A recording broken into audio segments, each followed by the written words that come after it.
Aus dem FF, die Frauenfußball-Talkrunde. Immer montags Diskussionen und Analysen, kompetent und sachlich. Zu den Spieltagen der Google Pixel Frauenbundesliga, der Women's Champions League, der Frauenfußballnationalmannschaft. Wir freuen uns. Eine neue Folge aus dem FF, Frauenfußball Leidenschaft.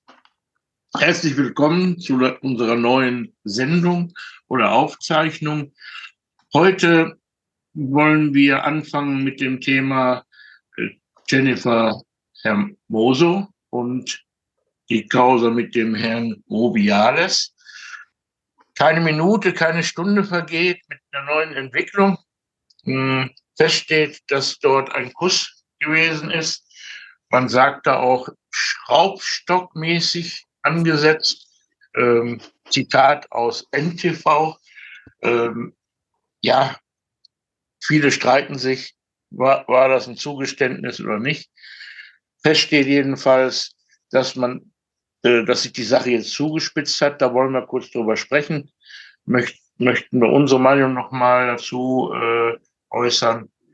Jedenfalls, unsere Unterstützung hat sie, meine auch. Und ich verstehe einfach nicht die vielen negativen Kommentare, die so herablassend dann auch sind, der Jennifer gegenüber. Ja. Lasst uns kurz darüber sprechen. Jetzt hat sich die Mutter ja heute noch eingeschaltet. Die Mutter hat sich in der Kirche eingeschlossen. Sie hungert dort. Ich finde, das Ganze artet jetzt wirklich langsam aus, was auch Erpressung und Nötigung ist. Jennifer soll also dazu genötigt werden, ihre Empfindung wieder zurückzunehmen. Und das geht meines Erachtens jetzt absolut zu weit. Wie seht ihr jetzt noch die neue Entwicklung von dem Fall? Wer möchte bitte anfangen? Charlotte, dann du.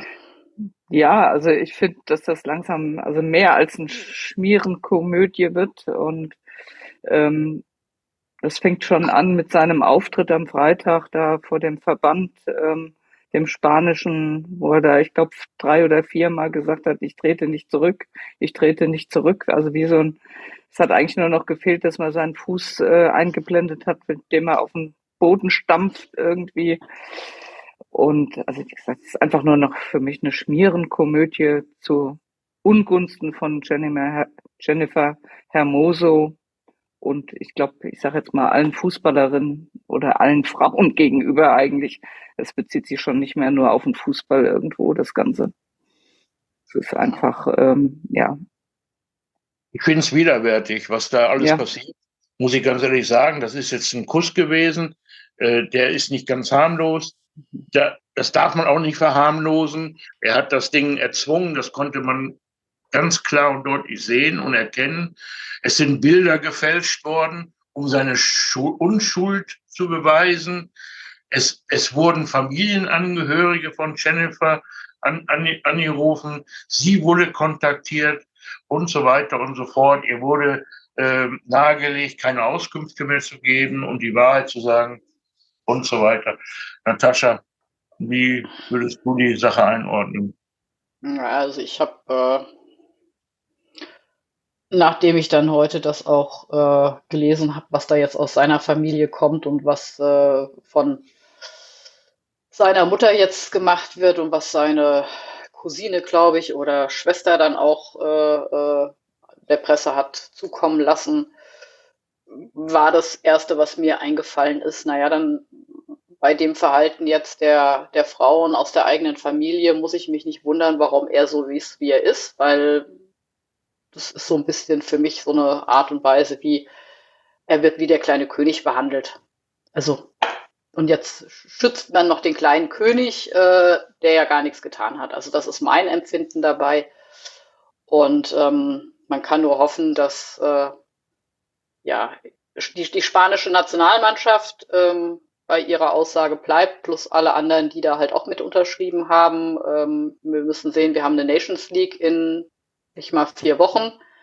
Da geht es um die Olympia-Qualifikation. Da möchte mit Sicherheit auch der amtierende Weltmeister dran teilnehmen. Und wir wissen, wie das letztes Jahr passiert ist, als 15 Spielerinnen gesagt haben, sie erwarten Änderungen, ansonsten treten sie für die Spanier nicht mehr an. 2 sind eingeknickt. Der Rest hat das wahrgemacht. Man hat andere Spielerinnen mitgenommen, ist heute Weltmeister und das ist schon auch ein gewisser Druck, der auf der Mannschaft jetzt lastet, sage ich ganz ehrlich, plus das, was jetzt auch aus der Familie kommt. Also das ist schon, und da muss einfach auch aus der spanischen Regierung, hoffe ich doch, die haben ja da eine sehr klare Gesetzgebung, aber auch von der FIFA jetzt sehr schnell auch eine finale Entscheidung kommen, wie mit dem ganzen Thema umzugehen ist. Und was ich so ein bisschen vermisse, ist noch ein paar mehr Reaktionen aus dem spanischen Männerfußball, muss ich ehrlicherweise sagen. Ja, ein Spieler hat sich ja schon gemeldet, steht hinter ihr. Ja, aber auch diverse Trainer haben sich ganz klar hinter Jennifer Hermoso gestellt. Also unter anderem der Trainer von Barcelona. Also es sind schon einige Männertrainer, die da auch ganz klar gesagt haben. Oder auch Xavi Alonso hier in Deutschland hat sich auch ganz klar hinter Jennifer Hermoso gestellt oder hinter die Frauen. Gut, lass uns kurz so eine Meinungsumfrage jetzt weitermachen. Andreas, wie schätzt du die ganze Situation im Augenblick ein? Ja, es ist eine unwürdige Posse inzwischen. Es ist unglaublich, was sich jeden Tag da entwickelt. Und ich habe ja gesagt, wenn es irgendwie eine fiktive Serie auf Netflix oder so wäre, dann hätte ich längst aufgehört, weiter zu gucken und gesagt, also was die sich da ausgedacht haben, das kann in Wirklichkeit nicht passieren. Weil man ist sprachlos, was immer noch als nächstes kommt. Ihr habt ja schon alles angesprochen, Kontaktaufnahmen oder unter Druck setzen von der Jenny Hermoso, dass sie von ihren Aussagen abweichen soll. Der spanische Verband kommentiert, es sind alles Lügen, die von Signorina oder Signor Hermosa kommen. Sie veröffentlichen Fake-Bilder, die eindeutig gefälscht sind, wenn man sich im Vergleich zum Originalvideo ansieht, um die angebliche Unschuld des Präsidenten zu beweisen. Es ist unglaublich. Dann stellt der spanische Verband jetzt ein Ersuchen an die UEFA, dass sie suspendiert werden wollen, weil sie so ungerecht behandelt werden. Ich verstehe es nicht mehr. Ich bin nur noch am Kopfschütteln, dass sowas überhaupt möglich ist. Und ja, was ich dann gut fand, als die FIFA eben jetzt ihn für 90 Tage suspendiert hat und dann kam ja diese Aussage wiederum vom spanischen Verband, glaube ich, als die Spielerinnen da unterschrieben haben, dass sie nicht mehr spielen wollen. Das sei eine Pflicht, diese Berufung in die Nationalmannschaft. Und sie könnten dann eventuell für ein Jahr vom Spielbetrieb in der spanischen Liga suspendiert werden. Die betreffenden Spielerinnen, die berufen werden und nicht kommen. Und dann gab es so eine Aussage aus Kreisen Barcelona, dann verleihen wir eben die betroffenen Spielerinnen für ein Jahr ins Ausland. Ich weiß nicht, wie tief das aus Barcelona kam, aber auf jeden Fall kam das eben bei uns in England, im englischen Supporters Club so an. Und dann habe ich gesagt, ja, genau das wäre nämlich dann das Richtige. Dass dieser korrupte spanische Verband einfach plötzlich vor dem Nichts dasteht. Und das Traurige an der ganzen Sache ist, die Spanierinnen sind Weltmeisterin geworden vor einer Woche. Und davon redet eigentlich kaum noch jemand. Und das tut mir für die Spielerinnen auch unendlich leid. Die haben den größtmöglichen sportlichen Erfolg erzielt und es interessiert niemand. Es wird über diesen unsäglichen Herrn Rubiales diskutiert und das, was seine Familie inszeniert. Es ist einfach traurig. Ja. Okay, Michael, du bist ja Journalist, du bist faktenorientiert, sagst du ja immer ganz gerne. Inwieweit reichen dir die Fakten jetzt aus, zu sagen, das ist eine Schmierenkomödie, das ist ja schon Nötigung und auch Erpressung, so sehe ich das zumindest. Ob es der Verband ist, der Richtung FIFA oder UEFA irgendwelche Sachen ablässt, die Spielerin unter Druck setzt, die Mutter mit ihrer Schwester oder wer das auch immer ist, dann in der Kirche sich einschließt. Das sind doch Maßnahmen, die schon nicht mehr ganz normal sind, will ich mal sagen. Ja, ja, absolut. Also, wie gesagt, meine Einstellung ist immer verschiedene Meldungen berücksichtigen, nachrecherchieren, nachfragen. aber ein paar Dinge liegen ja auf dem Tisch und eigentlich haben wir mittlerweile mehrere strafrechtlich relevante Verstöße. Von dem sexuellen Übergriff bei der Siegerehrung mit dem erzwungenen Kuss bis zur Nötigung und mit gefälschten Bildern jetzt auch noch Betrug. Also das ist derart schwerwiegend, dass der Mann ist nicht zu halten. Das ist ein endloses Geplänkel jetzt, wie man noch einigermaßen sein Gesicht wahren kann, obwohl ich mir gar nicht vorstellen kann, wie man das jetzt noch wahren kann. Aber das kann ja gar nicht sein. Ich muss Andreas zustimmen, dass wirklich was schade ist, dass dieser Weltmeistertitel völlig in den Hintergrund gerät. Die Leistung des spanischen Fußballs bei den Frauen, der überall Nachwuchsweltmeister ist, der eine tolle Mannschaft hat, der noch Spielerinnen zu Hause hatte, die eben nicht mitgespielt haben. Und das gerät in den Hintergrund. Und also das heute mit der Mutter, dachte ich, jetzt kriege ich endgültig ein Schleudertrauma vom Kopfschütteln. Das ist ja bodenlos eigentlich. Und was will sie damit noch bezwecken? Also der Fall liegt eigentlich klar. Und ja, die Reaktion darauf, da kommen wir wahrscheinlich auch noch zu sprechen von Herrn Rummenigge und einigen anderen noch. Ja, was haltet ihr denn von dem Spruch von Rummenigge? Das ist doch das allerletzte gewesen, oder? Mein erstes war, warum kann der nicht einfach seinen Mund halten und einfach zu diesem Thema nichts sagen? Das war mein erster Gedanke bei dem Ganzen. Was müssen wir uns da jetzt, oder muss er sich da in diese Sache reinmischen ein Stück weit? Aber er sitzt halt mit Rubiales bei der UEFA-Exekutive. In dem Rahmen ist er sicherlich auch gefragt worden, aber es gibt Fragen, die beantwortet man einfach nicht. Und in so einem Fall ist einfach Fresse halten, auf gut Deutsch gesagt, das Beste. Nicht umsonst gibt es ja den Satz, Schweigen ist Gold. Das ist in dem Fall gewesen, aber leider hat er sich daran nicht gehalten, sondern sich selber ins Abseits galoppiert mit der Aussage. Ja. Natascha, was denkst du darüber? Es passt ins Bild von Herrn Rummenigge. Ich denke mir dann immer, du bist auch Familienvater, du hast auch Töchter. Ich frage mich dann immer, was die eigenen Töchter zu solchen Aussagen des Vaters sagen. Also ich habe jetzt auch eine Tochter und ich weiß, wenn bei uns ein männlicher Familienangehöriger sowas loslassen würde, was bei uns los wäre in der Familie. Also das ist so ein bisschen, ich habe so ein bisschen, ich weiß nicht, ob ihr das mitbekommen habt, Angela Baerbock hat da heute einen Vergleich mit der WM 2014 nochmal gebracht, als Merkel dem Philipp Lahm gratuliert hat. Und das fand ich eigentlich ganz treffend, was sie gesagt hat. Ne? Man muss auch da nicht immer alles toll finden, was Frau Baerbock sagt und tut.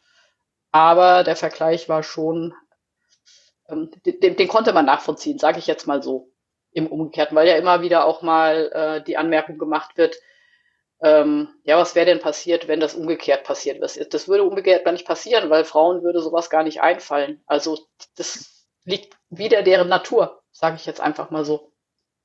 Ja, also ich würde nie einen Menschen küssen, der nicht von mir geküsst worden möchte. Ja, es ist ganz einfach so. Also es wird mir nie einfallen. Ja, das ist ja auch etwas Intimes, auf den Mund küssen.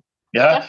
Man stelle sich vor, wo wir uns zum ersten Mal, wir drei uns zum ersten Mal auf der Raststätte da getroffen haben. Da wäre ich so emotional berührt gewesen, dass ich Eintracht Frankfurt Fans und meine Mitglieder aus dem Team sehe und hätte euch auf den Mund geküsst und dann noch schraubstockartig. Was da abgegangen wäre, ne? Da hätte ich erstmal eine gelangt gekriegt, berechtigterweise. Also, der mir gar nicht in den Sinn gekommen. Es ist ja auch so, die Leute, die sich da so ein bisschen abwertend da geäußert haben, mir geht es auch manchmal zu weit, was sich Fans erlauben, gegenüber den Spielerinnen in den Arm nehmen, so randrücken. ja, ohne zu fragen zum Beispiel. Ich frage immer, darf ich, ist das in Ordnung? So bin ich erzogen worden. Da lächeln vielleicht welche drüber. Auch manche Spielerinnen sagen, ja, ja, natürlich, da brauchst du nicht fragen.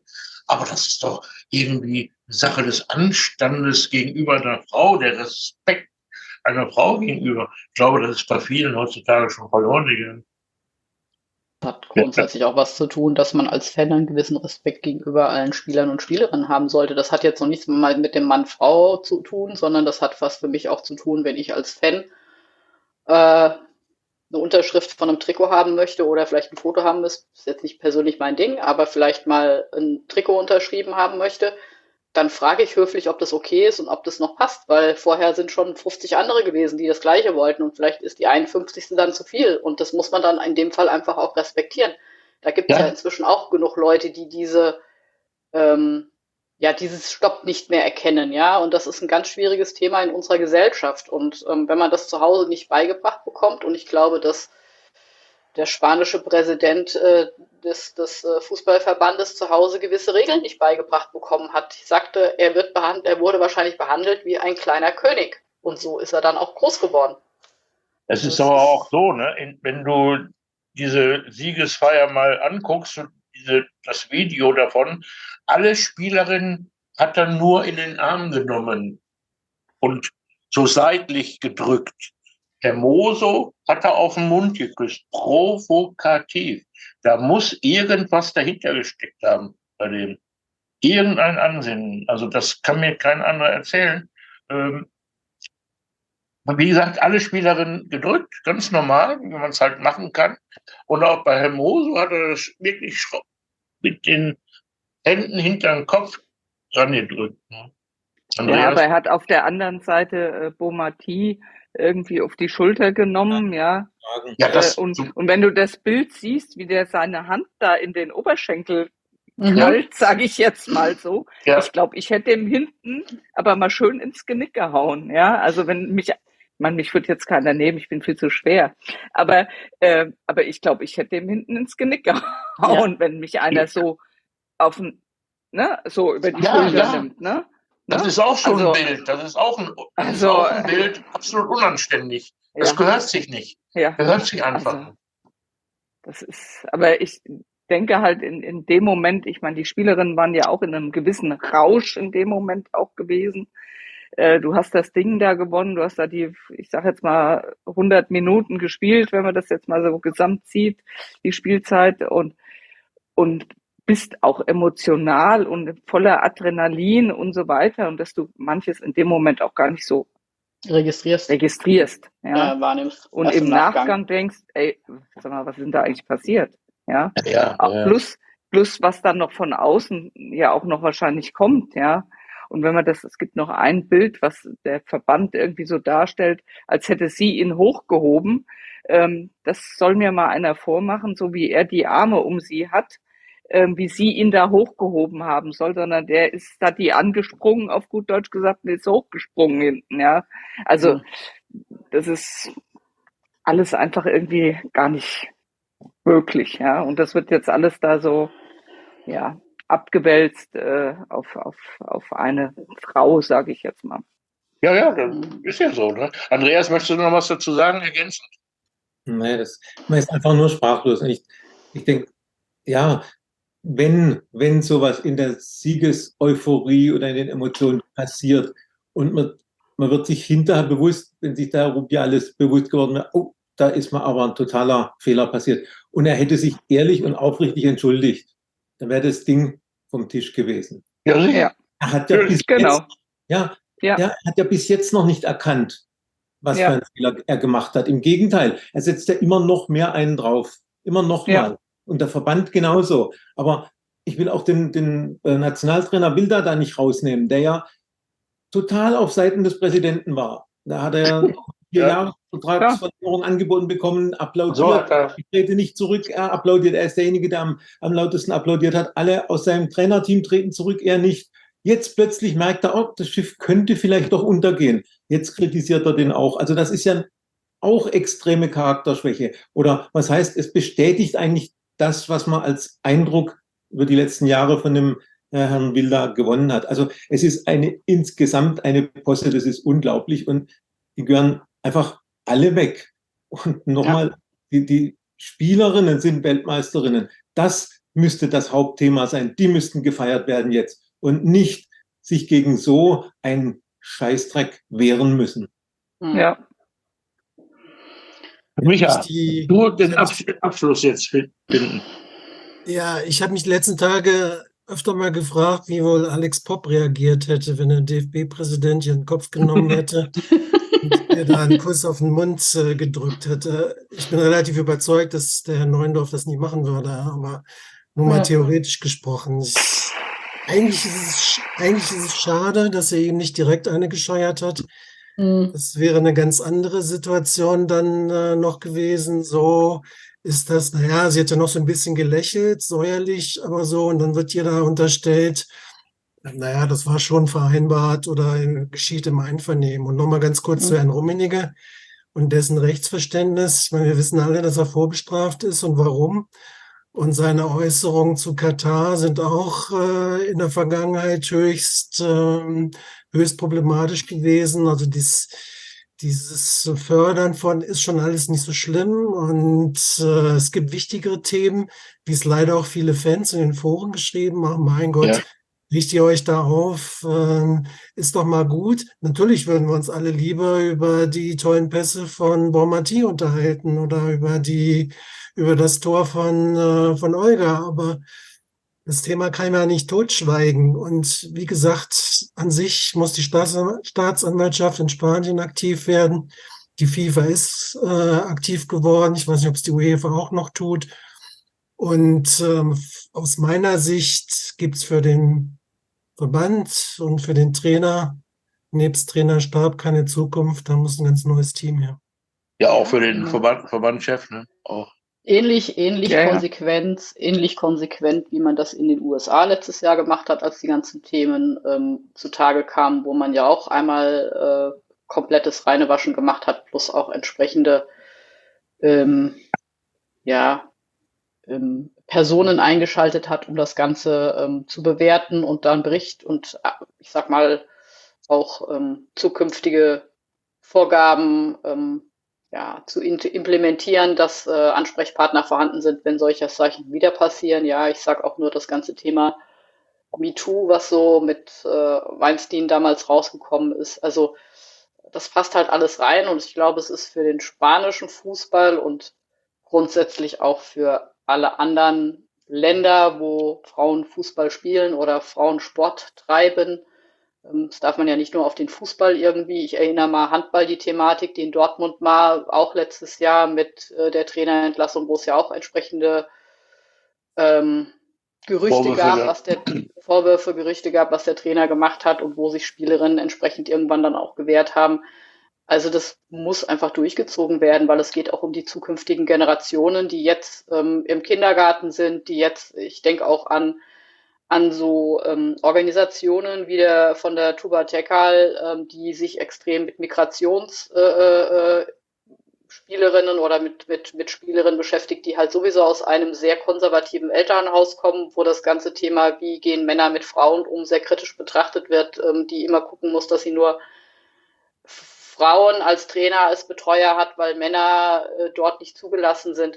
Das spielt ja alles damit rein. Das heißt, man muss da jetzt einfach auch mal etwas gesellschaftlich implementieren und ein klares Statement setzen, damit für alle Zukunft sowas halt nicht mehr passiert und jeder andere auch weiß, dass sowas nicht okay ist. Ja, da muss ganz klar ein Zeichen gesetzt werden.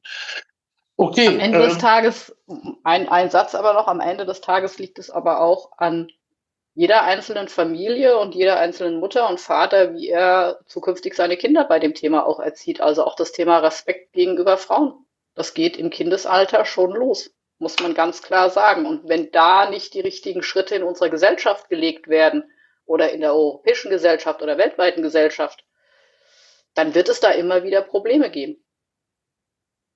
Ja, Dankeschön. Bitte. Ich hoffe, wir sind entsprechend nett zu euch. Wir überlegen uns das noch. Okay. Gut, also vielen herzlichen Dank. Dann schließen wir das Thema bitte ab. Dann gehen wir ins Sportliche über.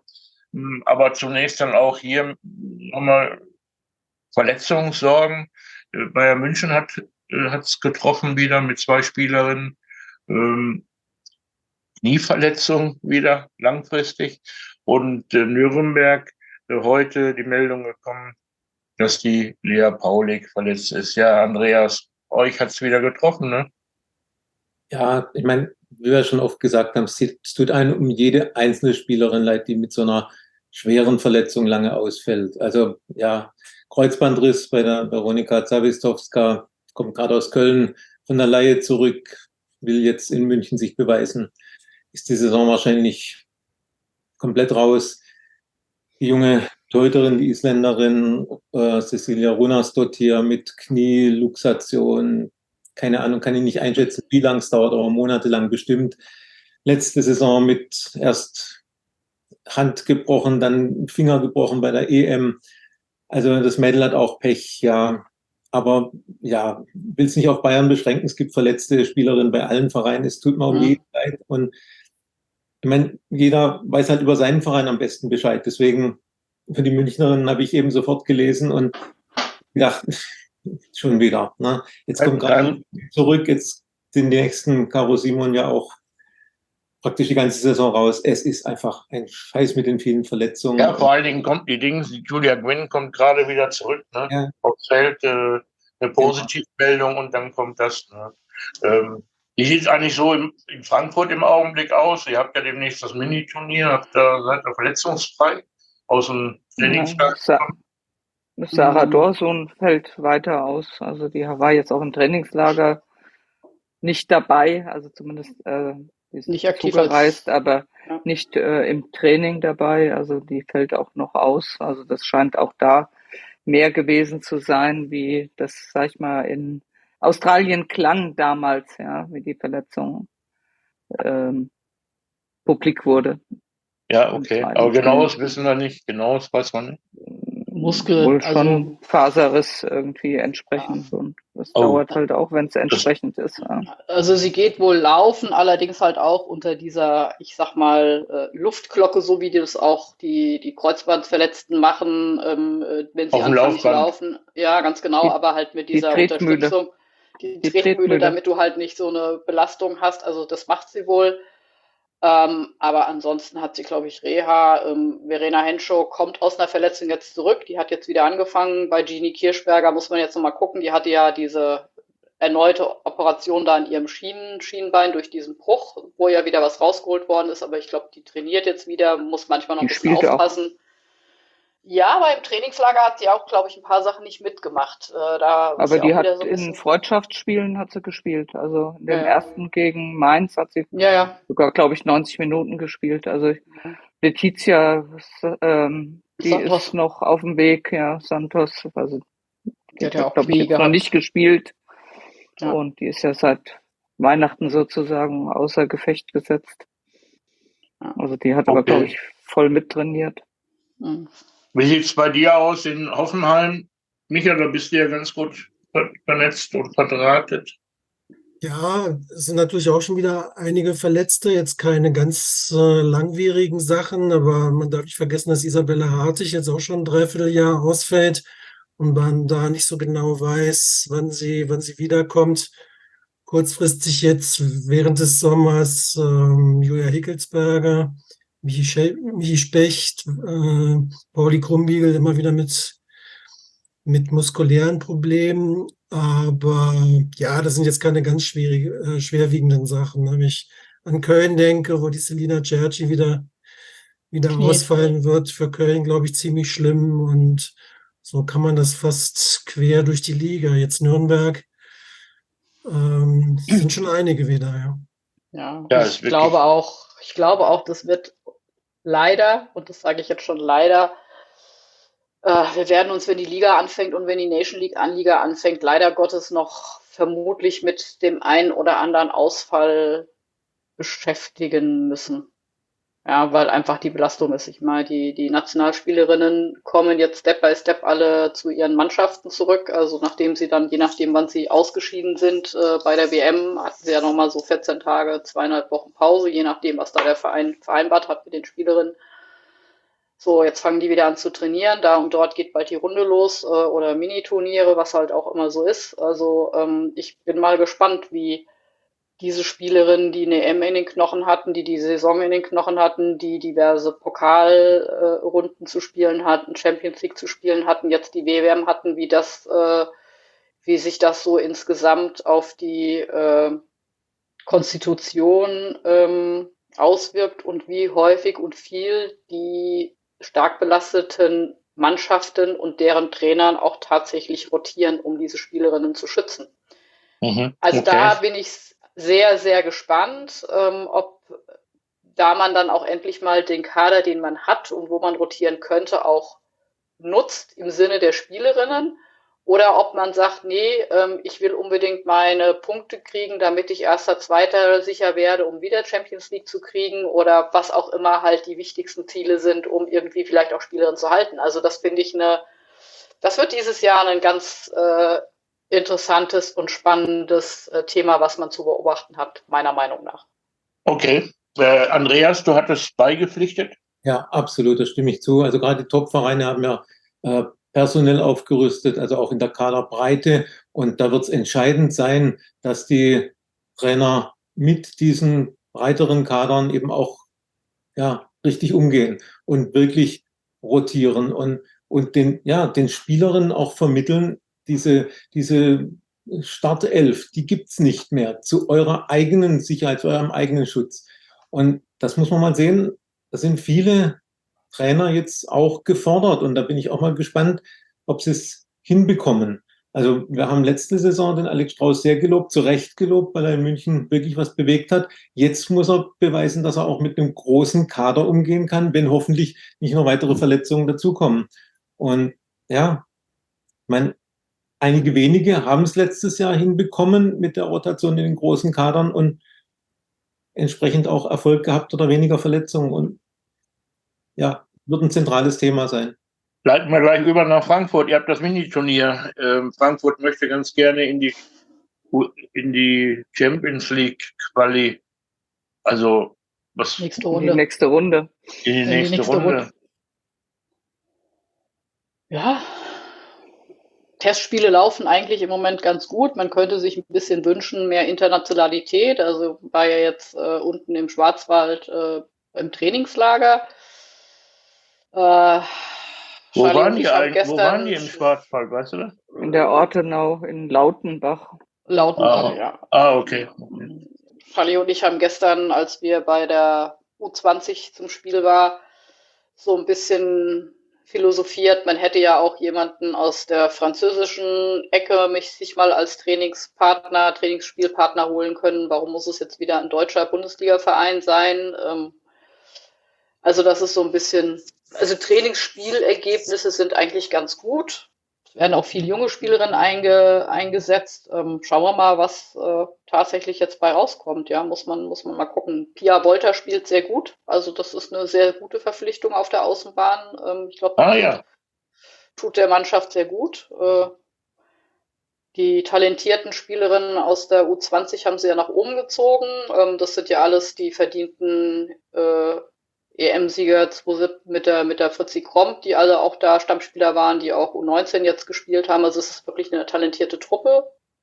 Gucken wir mal. Wir müssen halt auch Spielzeit kriegen, ne? Kommen wir auch wieder auf das Thema, Jule Brandt in Wolfsburg.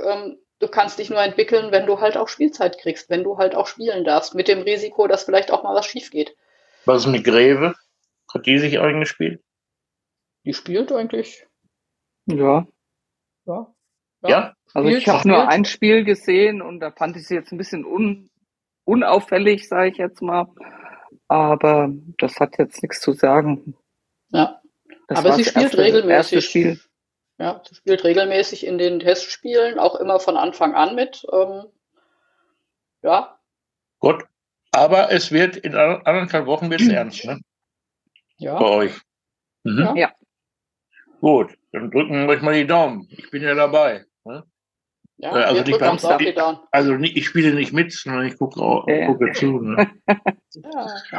Ja, ich habe mir Urlaub genommen, also ich bin ab mittags schon da. Ich werde mir tatsächlich auch das Juventus-Spiel mittags schon angucken. Also viele kommen natürlich erst abends zum Spiel der Eintracht, wenn die dann um 18:30 Uhr spielen. Aber ich denke mir halt, wenn, dann sollte man sich das komplett angucken.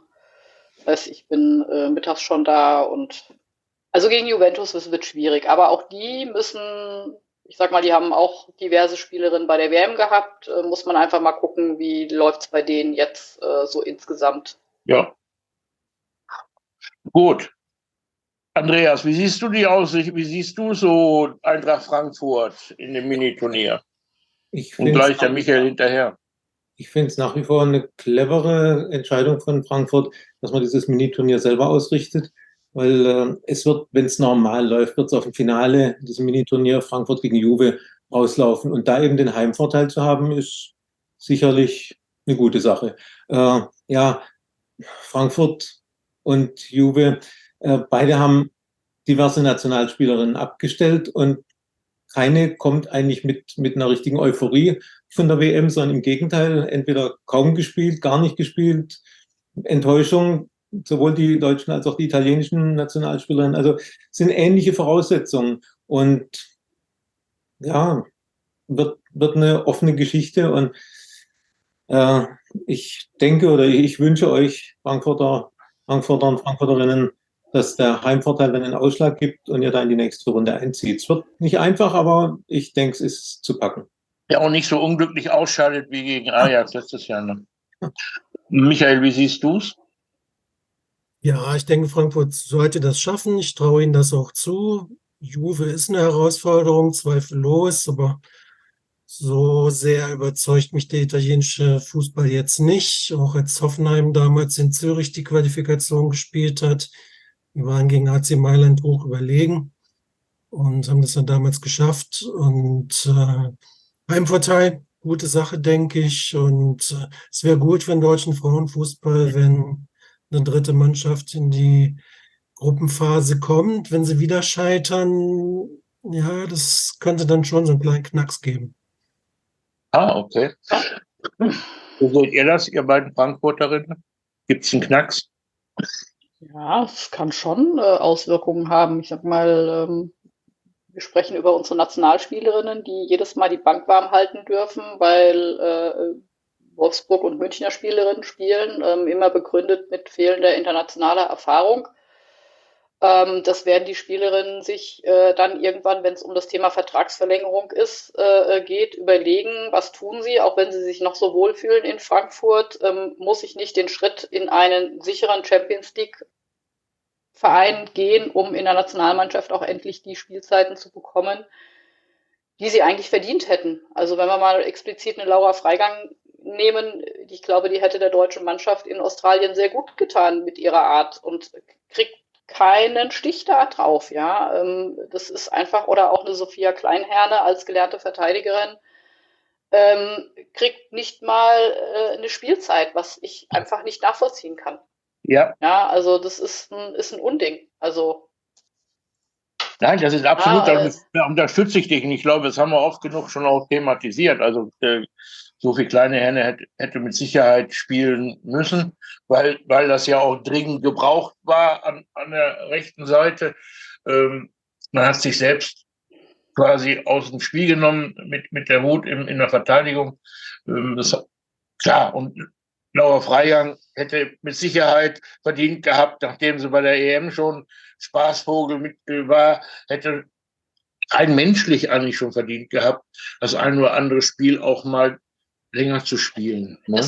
Ich finde es gar nicht vom Menschlichen her. Sie hat es von der Leistung auch verdient. Das Menschliche passt noch dazu, aber die Leistung, sie ist in Frankfurt Stammspielerin, sie ist spielentscheidend, sie kann Spiele mitentscheiden in die richtige Richtung. Sie hat ein Kämpferherz, sie geht jede Meile, die sein muss, ja.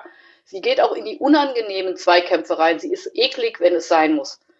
Und das fehlt dieser Mannschaft. Und ich sage ganz ehrlich, wenn man diese Spielerinnen auch Spielerin dann vielleicht von Hoffenheim oder eine Menge von Freiburg einfach nur mitnimmt, damit der Kader aufgefüllt ist. Dann kann man sich diese Reisekosten beim DFB auch sparen und kann eine U23 aufmachen, die nämlich auch dem deutschen Fußball gut tun würde, und dann wird es allen besser tun. Jetzt kommen wir wieder zum Thema Nationalmannschaft, DFB. Wir hatten ja das Thema mit Champions League und wollen wir mal hoffen, dass das funktioniert. Nein, also das wollte ich damit nicht, ich wollte das jetzt nicht mit der Menschlichkeit abwerten, sondern als zusätzlich noch, natürlich ist das eine gute Spielerin, die da reingehört. Also keine Frage. Ne? Ja, aber es ist halt einfach so, wenn Frankfurt es wieder nicht schafft, ist das Risiko halt sehr groß, dass gewisse Spielerinnen den Verein verlassen und zwar noch vor Vertragsende, weil man nämlich dann auch noch Geld bekommt. Ne? Dann kommen wir wieder auf das Thema, was sind Verträge noch wert. Ja, okay. Andreas? Also die beiden Namen, die Natascha genannt hat, die hätten es auf jeden Fall verdient gehabt. Und also beim Thema Nationalmannschaft wieder sind, ich sag, wenn die in Wolfsburg auf der Bank gesessen wären, dann hätten sie bei der WM Spielpraxis bekommen und wären eingesetzt worden. Das ist traurig. Und solange sich eben da in der deutschen Nationalmannschaft in der Struktur nichts ändert, haben wir ja auch diskutiert, ob oder ob nicht, solange wird der Trend dahin gehen, dass die Nationalspielerinnen, die potenziellen Nationalspielerinnen sich sagen, solange ich in Wolfsburg mal ab und zu 10 Minuten spiele und ansonsten auf der Bank sitze, sind meine Chancen größer, in der Nationalmannschaft zu spielen, als wenn ich in Frankfurt oder in Hoffenheim oder in Freiburg Stammspielerin bin. Das ist der falsche Weg. Also die Nationalmannschaft muss alle Vereine der Bundesliga repräsentieren und nicht 8 oder 9 von 11 Startspielerinnen von einem Verein haben. Und ja, das ist sicherlich ein Problem, das auf Frankfurt zukommen könnte, wenn sie die Quali für die Gruppenphase nicht schaffen. Auch aus dem Grund, für die Konkurrenzfähigkeit der Liga und allem, sollten wir alle den Frankfurterinnen die Daumen drücken, dass sie zumindest mal jetzt das Mini-Turnier überstehen, weil dann geht es ja in die nächste, in diese Quali-Playoffs oder was, die kommen ja dann erst noch mal, ist ja immer noch in der Gruppenphase. Also jetzt erstmal dadurch wäre schon mal wichtig. Und im Sinne des deutschen Fußballs jetzt Bayern, Wolfsburg, Frankfurt, alles Hoffenheim mal beiseite gelassen, sagen, für den deutschen Fußball wichtig, Daumen drücken, dass der dritte Verein weiter im Rennen bleibt in der Champions League. Und gucken, ich plädiere ja immer für einen 4. Startplatz, da hat sich Stefan Lerch ja auch deutlich positioniert, weil lass es nächste Saison andersrum laufen. Da wird vielleicht Hoffenheim Dritter und Frankfurt Vierter. Und das sind die 4 Mannschaften, die wahrscheinlich die nächsten 1-2 Jahre noch bestimmen werden. Vielleicht kommt dann jemand nach, aber ich traue das Freiburg und Leverkusen einfach noch nicht zu. Und dann investierst du und dann ist der 4. Platz irgendwo eine Enttäuschung, was er ja eigentlich nicht ist. Und wenn der 3. Platz automatisch in die Gruppenphase führen würde und der 4. Platz dann eben die Qualifikation, dann wäre das, glaube ich, für den deutschen Frauenfußball, für die Liga wichtig, weil sonst gehen die Spielerinnen eben dann nach Wolfsburg und München. Das ist das, was zu befürchten ist. Und dann nützt die ganze Talentarbeit, die Frankfurt und Hoffenheim machen, dann letztlich nicht viel. Ja, die Frage ist, ob wir jetzt einen 4. Startplatz brauchen oder ob wir vielleicht auch einen 2. europäischen Wettbewerb brauchen. Ganz genau. Ja. Ich meine, bei den Männern haben wir 3 Wettbewerbe. Warum nicht eine Euroleague, sage ich jetzt mal, ne? Oder analog der Euroleague der Männer, wo sozusagen der 3. und 4.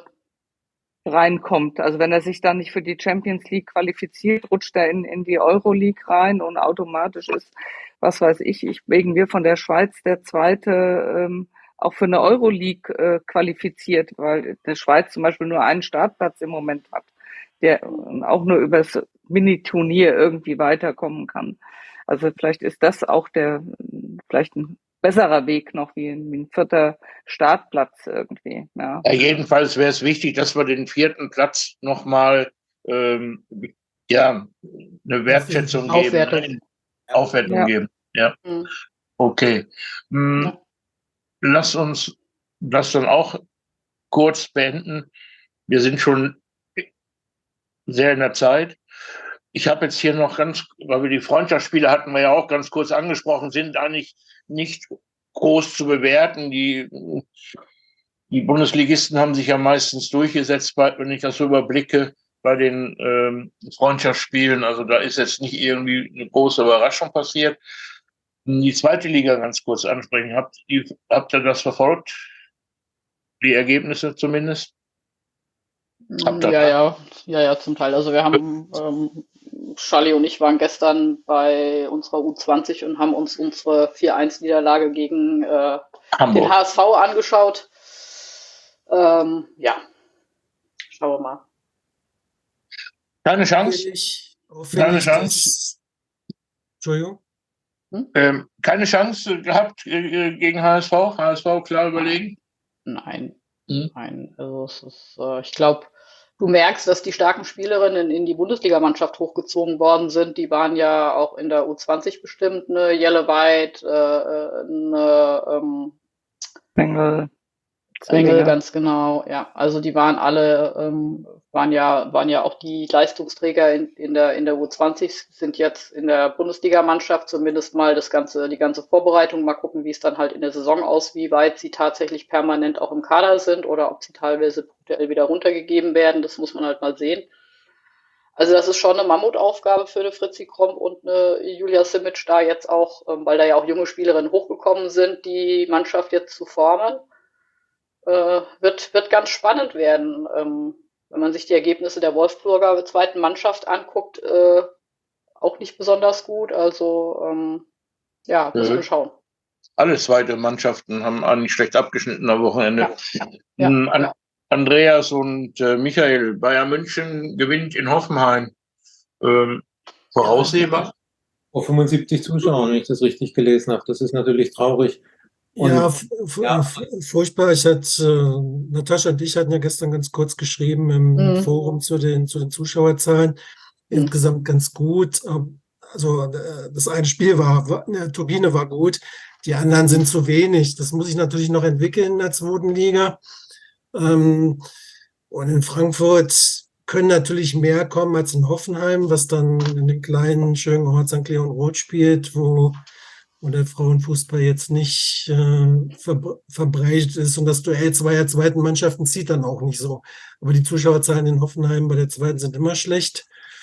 Und was ich sagen wollte, ist auffällig eben 3 zweite Mannschaften auf den letzten Plätzen, nämlich die von den 3 besten Bundesliga-Teams. Frankfurt, stimmt nicht, Bayern hat ja gewonnen. Ausgenommen.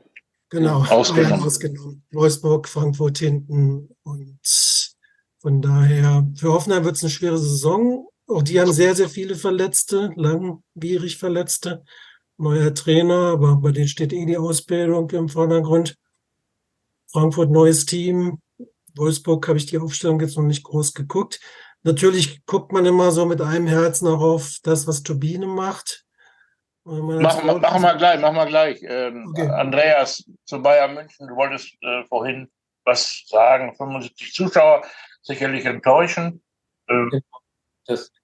Und ich stelle mal immer wieder die Frage, ist das richtig, dass die Zweitvertretungen der Bundesligisten in der zweiten Liga spielen? Also ich habe noch keine abschließende Meinung. So gefühlsmäßig würde ich sagen, gehören nicht da rein. Weil sie blockieren die anderen Vereine. Wir hatten auch schon die Situation in den vergangenen Saisons, dass Zweitvertretungen auf Platz 1, 2 oder 3 reinkamen und dann der Viertplatzierte aufgestiegen ist. Also irgendwie denke ich, dass man da auch an die Sache ran müsste. Also ich finde es nicht aber so. Da muss aber die Regionalliga anders aufgestellt werden. Ja, da dürfen wir nicht diese 3 Regionalligen haben, oder es sind 3. Da muss das auch die Regionalliga anders aufgestellt sein. Das darf eigentlich auch nur eine Liga, maximal eine zweigeteilte Liga sein. Und dann kannst du sagen, wie bei den Männern, eine Zweitvertretung kommt nicht in die zweite Liga. Noch ist, glaube ich, die Regionalliga gesamt gesehen zu schwach. Ja. Und du brauchst ja auch ein gewisses Niveau in der zweiten Liga, auch für deine verletzten Spielerinnen von der ersten Mannschaft, wenn die wieder reinkommen sollen und so weiter. Und da hättest du, glaube ich, im Moment in der dritten Liga, also wenn wir da jetzt mal so weit runtergehen, dass jetzt die zweiten Mannschaften in Regionalligen spielen würden, glaube ich, nicht das Niveau, was du brauchst für deine verletzten Erstligaspielerinnen, sage ich jetzt mal. Das ist, glaube ich, was uns fehlt. Und solange wird es, glaube ich, auch die zweiten Mannschaften in der zweiten Liga geben. Ich weiß, dass es viele gibt, die das nicht wollen.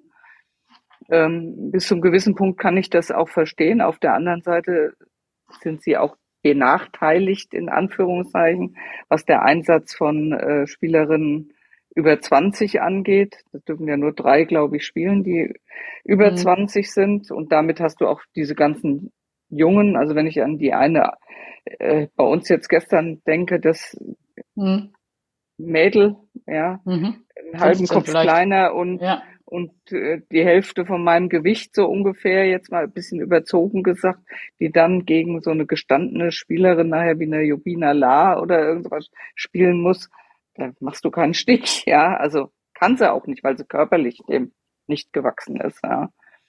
Also von daher ist es ja nicht so, dass die zweiten Mannschaften ja, in Anführungszeichen benachteiligt sind gegenüber den Erstmannschaften, sage ich jetzt mal.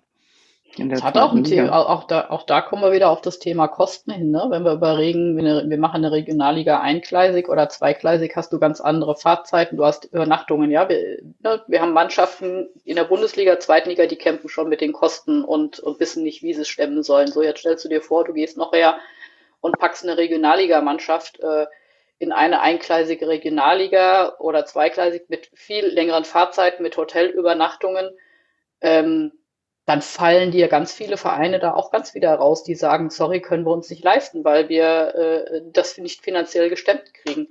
Kommen wir auch wieder auf das Thema, wie wird in Deutschland Sport unterstützt, ne? Also von Sponsoren und so weiter und so fort, ne? Also kriegst nur Geld, wenn du Erfolg hast, vorher kriegst du kein Geld. Also es geht halt keiner in die Vorleistung und sagt, okay, ich gebe dir jetzt mal einen 6-stelligen Betrag und den investierst du gut und ich weiß auch, dass ich in 2-3 Jahren vielleicht einen Payoff davon kriege. Sondern in Deutschland ist es ja immer so, du musst erstmal Erfolg haben und dann gehst du in Sponsoring als Firma und dann gibst du dein Geld dazu. Aber wie die da hinkommen zum Erfolg, müssen die Vereine erstmal selber sehen. Vielleicht mal ein anderer Gedanke, nicht in die Regionalliga reinpacken, eine Nachwuchsklasse machen. Also eine reine U20-Liga meinst du jetzt? Eine reine U. Aber dann hast du dasselbe Problem. Ja. Also ob ich jetzt eine Regionalliga nehme oder eine Nachwuchsklasse, die dann auch von, ich sage jetzt mal von Kiel bis München oder bis keine Ahnung wo fahren muss. Also da hast du nichts gewonnen. Also von dem her. Schon. Und ich glaube, die haben selbst in der Regionalliga zum Teil schon auch ganz schöne Fahrten, weil die ja auch so komisch verteilt sind. Ja. Also oder aufgeteilt sind in die Südwest und Nord und Nord, das ist ja auch West, ganz komisch verteilt, sage ich jetzt mal. Ja. Also Mainz spielt Südwest, Offenbach spielt Süd und da sind 50 Kilometer dazwischen. Ja, dafür müssen die Mainzer bis keine Ahnung irgendwo in den Ruhrpott fahren. Ja, also das ist schon klar. Nein. Ist in Ordnung. Aber der Michael, der wollte gerade noch ein Thema kurz anpacken, was wir ganz kurz abhandeln. Turbine Potsdam, ne? Ja, man ertappt sich ja immer so als Fan des Frauenfußballs, dass man hofft, dass die Kurve kriegen. Natürlich haben sie Fehler gemacht und sehr gravierende Fehler. Trotzdem ist es einer der Traditionsvereine und man hofft, dass sie drin bleiben. Ich glaube, die sollten jetzt nicht davon träumen, in diesem Jahr wieder aufzusteigen, aber die sollten gucken, drin zu bleiben und Sponsoren zu kriegen. Das ist wahrscheinlich das Allerwichtigste. Ja. 800 Zuschauer finde ich bemerkenswert. Ich stimme Andreas zu. Die zweiten Mannschaften bringen sicherlich keine guten Zuschauerzahlen. Aber ich wüsste jetzt nicht, wie Hoffenheim seine Spielerinnen ausbilden soll, wenn es diese zweite Mannschaft in der zweiten Liga nicht gäbe. Da sind so viele hochgekommen. Mara Alba jetzt wieder als neueste Spielerin. Bei Frankfurt ist es ähnlich. Wolfsburg und München jetzt vielleicht weniger, aber trotzdem werden die da ausgebildet. wenn dann eben für andere Vereine. Also es ist schwierig. Also ich möchte auch nicht, dass da zweite Mannschaften auf den ersten 3 Plätzen liegen. Insofern finde ich es gut, wenn Meppen, vielleicht sogar der HSV oder sonst jemand da oben steht. Aber wie gesagt, um bei Turbine zu bleiben, irgendwie das Herz schlägt ja irgendwie da für die mit. Okay. Möchte noch jemand da was zu sagen? Aber um Ja. noch mal so ein Einschätzung zu den Zuschauern zu geben, also jetzt in Frankfurt. Frankfurt hat es, glaube ich, mit 250 Zuschauern angegeben. Und ich habe Samstagabend irgendwie noch, nachdem ich eigentlich nach dem Ticker gesucht habe, bin ich in die 202. Schweizer Liga reingerutscht und habe dann Grasshoppers gegen Basel gesehen, wo 200 Zuschauer waren. Und das ist Schweizer erste Liga, ja. Und das war, glaube ich, der Schnitt da am Wochenende, ja. Da war also an vielen Spielen nur so um die 200 Zuschauer, ja. Ist in Österreich ebenso. Ja. Also da kannst du das Und gleich wenn man sich den Bericht aus der einen Schweizer Zeitung, den ich ja auch geteilt habe in unserem Facebook-Account über Basel oder sowas, die jetzt vorhaben, auch mal 3, 4 Spiele in einem größeren Stadion zu spielen. Ja, die sind ja auch jetzt so ein bisschen den Weg gegangen, den wir jetzt ja auch zum Teil in Deutschland machen, so wie wir jetzt vom FFC zur Eintracht auch in den AG-Teil gegangen sind. Das hat Basel ja jetzt auch gemacht, aus dem Breitensport FC Basel in die Fußball AG zu gehen, ja, um damit auch andere Synergien zu schaffen für den Frauenbereich. Ja, das ist schon interessant, was da auch dann andere Ligen machen oder dass die dann auch zum Teil ähnlich das machen, was in Deutschland auch passiert. Ja, die kopieren natürlich, ne? Ist klar, die gucken über die Grenzen hinweg und jetzt auch mit der Euro da vor Augen, da wollen sie natürlich etwas erreichen. Noch jemand zu dem Thema oder ein zusätzliches Themengebiet noch, was wir vergessen haben könnten, weil wir sind jetzt schon ein bisschen weit über die Zeit. Nö, passt doch für heute. Alles in Ordnung? Gut, haben wir alles. Ja, die Zuschauerzahlen, wie gesagt, die zweite Liga muss man halt noch dran arbeiten. Sollen wir Ja, ich glaube, vielleicht hilft ja auch die Übertragung auch jetzt was, ja, dass man das auch auf Magenta sieht. Ja, das hilft vielleicht auch, ja, wenn man sieht. Ich hatte mir gestern überlegt gehabt, dadurch, dass das Spiel in Frankfurt auf dem Kunstrasenplatz ist, habe ich mir überlegt, wie die das jetzt übertragen, wie das funktioniert. Oder ob das so wie bei Stage die ganze Zeit war. Da hängt keine Kamera, gibt's auch kein Bild. Aber die hatten eine Kamera da stehen gehabt dann, ja, wie bei einem großen Spiel in Anführungszeichen. Ja, was manchmal ist die folgende Szene nicht. Also ich habe mir das Potsdam-Spiel angeguckt. Die eine Ecke zum Beispiel, da auf der rechten Seite war eine Szene, da kam ein Konter noch und von Jena und das haben sie nicht eingefangen. Also das ist ein bisschen blöd. Ja, wenn die das wirklich mit diesen festen, starren Kameras da machen, dann ist das sicherlich auch schwierig. Und wer dann da, sag ich mal, dahinter sitzt irgendwo und das dann steuert, das ist natürlich sicherlich auch nicht so einfach. Und ich denke, da können sie auch noch oder müssen sie auch noch üben und lernen. Und ich glaube, insgesamt ist es schon ein Fortschritt, dass wir einfach die zweite Liga jetzt auch so sehen können. Und denke ich mal auch mit einer guten Qualität auch, also auch vom Bildmaterial her insgesamt. Mit Kommentator. Die Schweizer Liga ist ohne Kommentar. Ja, das ist ähnlich wie die ganzen letzten Jahre die zweite Liga mit Stage ohne Kommentar. Ja. Und ich hatte zum Teil Probleme gehabt, das zum Beispiel auf Apple-Geräten dann zu gucken oder so auf Stage. Ich musste da immer über irgendeinen Umweg dann da reingehen. Und das funktioniert besser und es ist vielleicht auch eine größere Reichweite und vielleicht sagt dann der andere, ach, da kann ich vielleicht doch sonntags auch mal direkt gehen in so einem Spiel oder so. Ich meine, wäre sowieso zu empfehlen, Zeit, wo es noch nicht so kalt ist, da kann man ruhig mal auf den Sportplatz gehen. Wir müssen für heute Schluss machen. Ich bedanke mich bei euch, dass ihr wieder dabei wart, dass ihr euch da entsprechend beteiligt habt und eure Meinung auch gerade in Sachen der spanischen Spielerin geäußert habt. Wir können nur hoffen, dass sich das alles, dass dass es alles gut ausgeht für die Jenny und dass der spanische Verband, diese Trainerklicke, dass die dann bereinigt werden. Okay, also, dann schönen Dank nochmal und wir hören und sehen uns. Ciao, ciao. Tschüss.